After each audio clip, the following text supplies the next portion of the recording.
This is DJ Fire. I'm here with Geoff from the Raygun Girls. I also spin tunes for the Rock Asylum and write for Bending Reality magazine. And I'm here today to get the lowdown and the scoop from Geoff and his band and various other things as we go along the process here. So, how are you today, Geoff? I'm alrighty. All right. What's the weather like up in New York today? Well, it's a little colder than usual for spring, but the sun's out, so hopefully it'll warm up a little bit. Okay. My first question is, who were the original members of your group and what was their specialty and instrument? The original members, well, that depends on which version you're talking about, but I started back in 2002 with my friend Jamie. We were in a sort of heavy metal punk group at the time, and we were getting kind of bored because everybody else in the band was kind of crazy. And we started just recording this industrial rock metal stuff. So he played the bass, keyboards, programmed the drums, did all that stuff, and I did guitars and sang. And that was the original version of the band. And then we started adding people as we went. Okay, so you said industrial music, so you obviously have some inspiration there or heroes in that sound, I'm sure. Yeah, definitely. Let's see. Well, bit of a complicated, well, not really complicated story, but a long story. I grew up in a house with my uncles were teenagers when I was born. And so they had a huge record collection, and I lived in the same house as them for a while. And they had a huge record collection, so I would listen to their records, which included Uriah Heep, Ramones, Police, Roxy Music, all that awesome punk, Sex Pistols, punk music, as well as rock music. They were into all of it, so I listened to all of it as I grew up. And then when I got into high school, my first album purchase was AC/DC's Back in Black. And in high school, I really have to credit my friend Michael Reese, who was older than me. He introduced me to some amazing bands. He introduced me to Killing Joke and Skinny Puppy, and I would bootleg the cassettes that he had and just listen to the album Extremities, Dirt, and Other Repressed Emotions over and over again, as well as Skinny Puppy's Assimilate, just over and over again. And those albums just really introduced me to industrial music and really stuck with me for a long time. Because right after that, in high school, Ministry's album, the Mind is a Terrible Thing to Taste came out. 9 Inch Nails' Pretty Hate Machine came out. So it was a great time for industrial music at that point. I totally agree with you. I remember Skinny Puppy. They were early 80s, if I'm not mistaken. And then, like you said, Ministry started to come around, and so did 9 Inch Nails. And I know they're still pretty successful to this day. As far as I know, 9 Inch Nails is still pretty much in the mainstream. I'm not sure about Ministry so much. But... Well, yeah, Jurgensen has gone through so many issues with his addictions and he went from industrial music. He started changing Ministry into just pure heavy metal, and it's just basically his latest albums are either the songs are as fast as he can go or as slow as he can go. There's nothing in between. So it's kind of a little difficult for some people, especially to consider it industrial anymore. So, but yeah, Trent Reznor is definitely doing great. Skinny Puppy's still doing tours, and KMFDM is just starting up a new tour. There seems to be a resurgence of these bands that used to be called cold wave bands in the 90s, and those were actually the bands that influenced me and Jamie while we were starting to write the music for the Raygun Girls at the beginning. Bands like 16 Volt, which they've changed into Black December, the Clay People, they're recording a new album here in Albany, and other Hate Department. With the Raygun Girls, I just did a remix of one of their songs recently. So a lot of bands from the 90s that were combining industrial and heavy metal are starting to come back again now. And are all of you guys from New York originally? Yeah, we're all from New York. I met Jamie in college. I was at Columbia University, and he was older than me. He was dating somebody I knew. But the bass player George, who was with me for a long time, he's my best friend. So he had nothing better to do, so he decided to play bass when I was starting to try to get the band from just studio band to a live band. And yeah, he's my friend. He still gives me lyrics every once in a while. And definitely listens to the music and gives me his opinion on it. So we're all from New York. Okay. The origin of your band's name, where does that come from? That's from the Clay People, this band from New York. Okay. They were getting kind of big in the 90s. Awesome music. That their self-titled album has a song on it called Raygun Girls, which was an awesome song. So I had a list of songs a list of names I brought to Jamie, and that was the one that we both liked. So that's the one we used, and everybody seems to remember that name, whether it's because it's a good name or whether it's because they find out there's either no girls or just one girl in the band. Right. Either way, it works because they remember the name. So okay, and when was the first incarnation of the band formed? So yeah, that would have been the recording band was 2004. Me and Jamie, we were a core group, and then after we finished recording, 2002, we finished recording the album Mars Eclipsing in 2004, and that's when I wanted to get a live band going. So that's when I got George involved as bass player, and for a little bit, Janine, who did some vocals for us on Mars Eclipsing, did a couple of shows with us, but she's a folk rock singer, and she was more into that music. So then George and I started looking for female singers. That's when we found Maya, and she stuck with us for about 2 or 3 years, and we recorded an album with her, and she left. And then me and George found Scylla, who did vocals with us for 3 years or so, and we played with Doc, a drummer, for a little bit.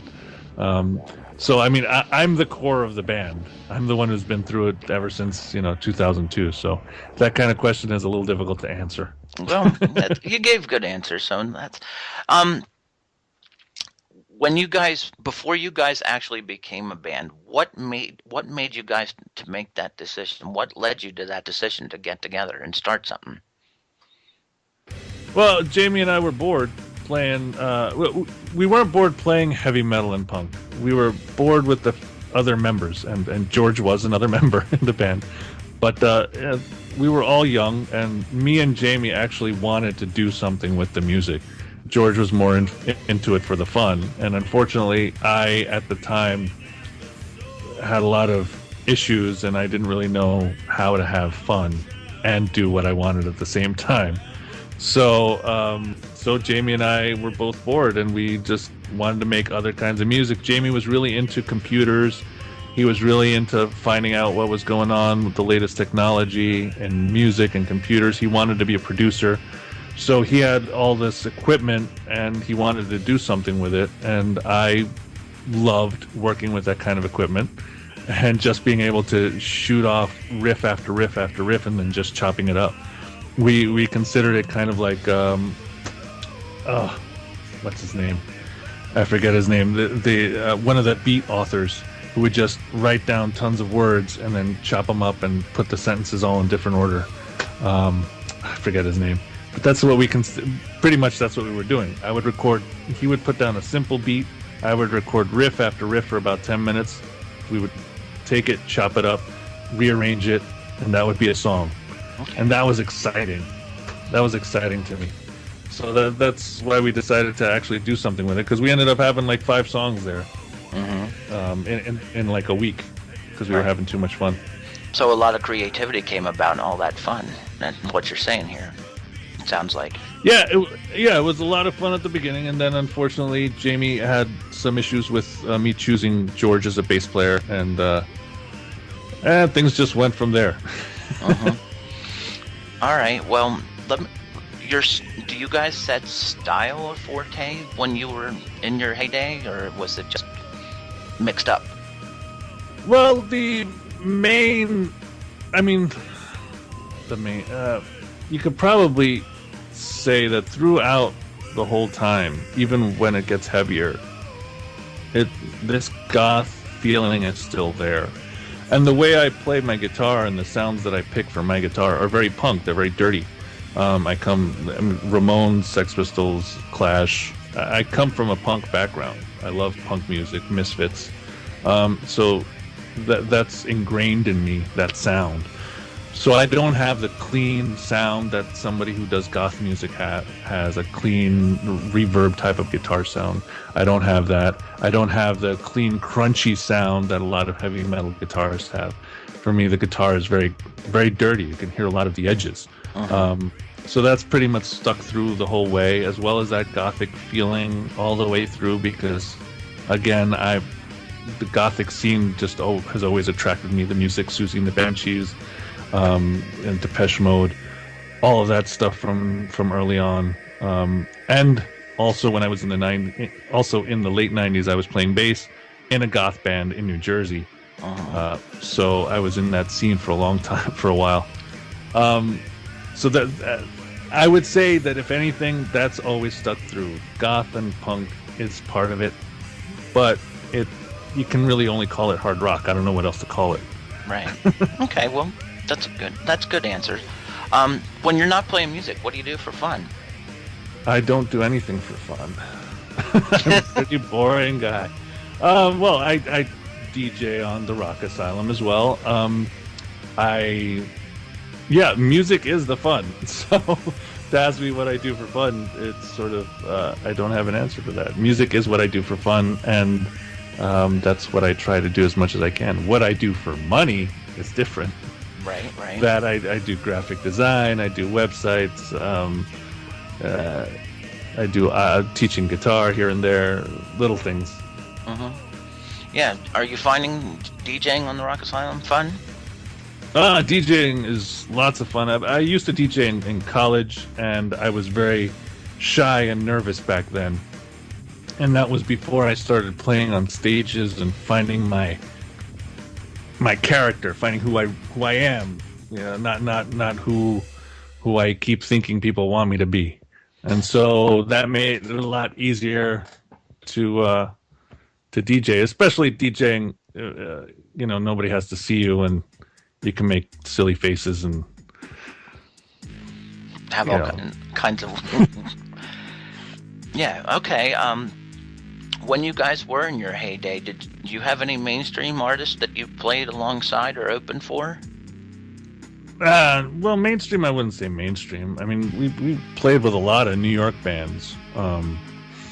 Pale Horse, we did a lot of shows with Pale Horse. They were pretty well known in New York. And we actually went on tour with Pale Horse down to Florida. We played with this band called Q. I believe we played with them. I don't know, it was a long time ago, but we played with tons of New York bands, bands that were coming up in the goth industrial scene. And I mean, I guess you could say that we were sort of coming up at the time too. That was when New York had a lot of rock and roll clubs. We were getting lots of good gigs, and playing to people and playing to packed houses when we do a release show. So yeah, but major gigs, I think there might have been one or two, but I don't remember what they are. That was a long time ago now. Okay, I know you guys write I know you write a lot of your own material. Do you enjoy doing cover stuff as well? Absolutely. When we were doing live shows, we did Billy Idol, we did Blondie, but it was tough because part of the music for me was always the electronic part, and we never had a keyboard player, so we'd always have to program it. So it would take me a long time to figure out everything, to program the beats, program the synths. So we didn't do too many live, but we've got a recorder, we've got Berlin's The Metro, we've got a few others. But lately, yeah, I do current music. I like pop music, so like Charlie XCX, I've got a cover of her song "Break the Rules" with her name used to be palliDust, but now it's something else that I forgot. I don't remember what she's calling herself now, but she's in Germany and she's helped me out. She did the vocals on this last song, Ashes. I don't know how to pronounce it. Riaku. I have to figure out how to pronounce it. But yeah, she's got a great voice and she helps me out. And yeah, I'd love to do covers. Okay. Now, I don't know how many times you get asked this question, but it's one of my, I don't want to call it tough questions, but it's a good one, I think. If I were a record label executive, what would you say to convince me to sign you or your band to a contract? Listen to the music. I've got, it's not just, I've got 4 or 5 full-length albums, and each one is full of singles. There's no filler. I don't write filler. Every song I write is a song that I want to listen to over and over again. And I've, like, right now, basically, I've started. I decided to just release 1 song a month. I have tons of music from last year that I'm still waiting to release. There's music for ages, for decades, and it's there to be released, to be purchased, and people like it. It's good music, it's memorable, it's catchy, it's marketable, all that great stuff. It just needs some promotion. That's all it needs. Right. And as I've offered to you, I'm doing my best to get you guys' name out there, to let you know that I support you guys as a person, as a band, and as a fellow DJ. So I'm doing what I can to help. And I just Yes, sir. I do enjoy your music, and I may be biased, but I have yet to hear anything bad from what I've listened to. Well, thank you. Yes. I just really enjoy it, and I just want you to know that. It's taken me a long time to say it without feeling like I'm completely full of myself, but everybody likes the music when they hear it. I mean, every song on every album, like I said, there's no filler. Even the instrumental songs, every album, they're all catchy. They're all just the right length, not too long, not too short. Yeah, it's just, and I try to record everything as well as possible. Lately, for the past 3 years, I do everything on my computer, and I'm learning as much as I can, as fast as I can, to make it sound as good as possible with the equipment and knowledge that I have. And I think it sounds pretty damn good. So, you're doing a fine job. Just let me say that. So. Well, thank you. Okay, when you did play a lot of live gigs, how did you connect in a way? With your audiences, and how did they connect with you? Well, that's one of the reasons why I had a female singer when we were doing this live. Before the Raygun Girls, I was the lead singer in a heavy metal band. The band that Jamie and I were in. And I really just wanted to play guitar. I just wanted to stand on stage, or not stand, but rock out on stage while playing my guitar. And so we got a female singer, and it was pretty much her job to connect to the crowd as far as I was concerned. But what people kept telling me after shows, and even when we weren't doing shows, people who came to see the shows would always tell me that it was me and George on the stage, the way we moved, that really brought the energy to the music. It's funny because George is about 6'2", and he's a bit built guy. He works out, and so he's on one side of the stage, on the left side, and I am 6'8", and I'm on the right side. And the lead singer usually was around 5'2", 5'4" at most, and she was in the middle. So it was like these two towering guys bouncing up and down, slamming on the stage, playing these heavy riffs, and then she's this sexy singer in the middle, connecting with the crowd, and then we're bringing the energy to the crowd, because usually a drummer does that, and most of the time we didn't have a drummer. So it was just natural for me and George, because we've been making music for a long time, to do that, and it just turned out that it was a great site, and I wish there were more live videos of our stage shows, but unfortunately there aren't. My last question today is about social media and promotional information that you guys have. What's the best way to reach out to you guys? The best way? I'm constantly on Twitter. I'm constantly on Facebook. I am connected. I used to be on MySpace all the time until that went haywire. Yeah, Twitter is the Raygun Girls. Facebook is the Raygun Girls. Just find me anywhere, and I answer back because I love conversations. So those are the best ways.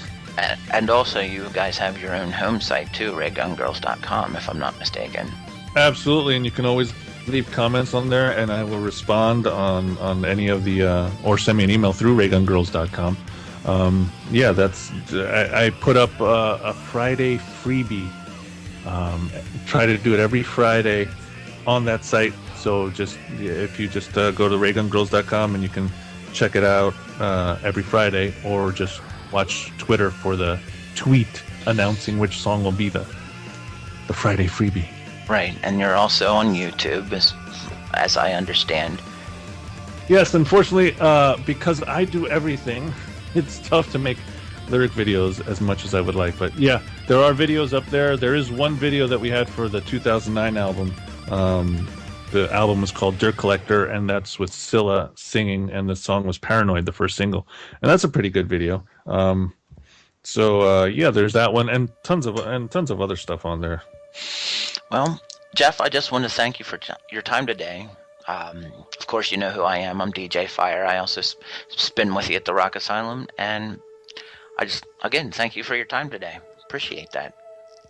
Thank you. You're very welcome. I am also DJ Ghost on the Rock Asylum, and I do play some Raygun Girls music, as well as tons of other stuff. But yeah, that's another place to hear the music. Okay. What times can you want to let the people know what times you play through the week? Sure. I am on every Thursday and Friday. Thursdays from 8 to 10, and Fridays from 7 to 10. Rockin' heavy metal, hard rock, industrial, indie, unsigned. All of anything that sounds good. Right, and I know from personal experience by listening to your show, you have that little thing you call mandatory Motorhead. Absolutely. Mandatory Metallica has always been overused, so I do mandatory Motorhead, which is double shot of Motorhead. And there's my dog barking in the background. He obviously wants to be part of the interview, I guess. She's a great guard dog, and apparently somebody's home now. She's coming to tell me somebody has arrived. Okay, well, then we'll wrap this up interview for now, and if you don't mind, maybe down the road we'll do another one sometime. Absolutely, definitely. And yeah, the end of April is just upon us, so a new song should be coming out at the beginning of May. I'm eager to hear it. So, all right. Again, thank you for your time, and that's a wrap. All righty, thank you. Thanks.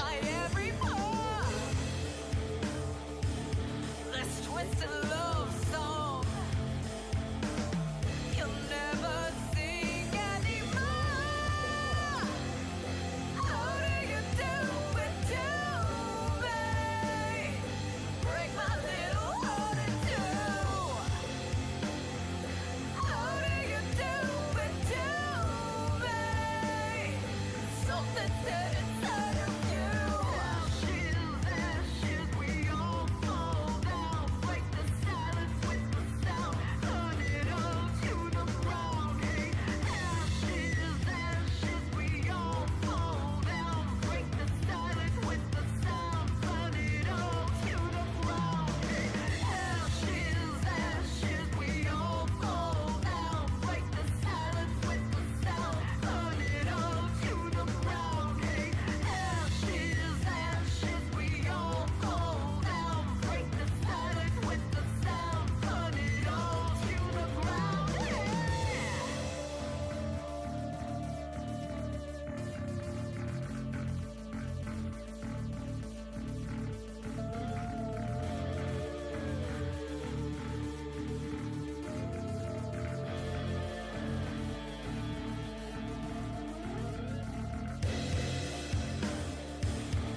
Something's dead inside of you.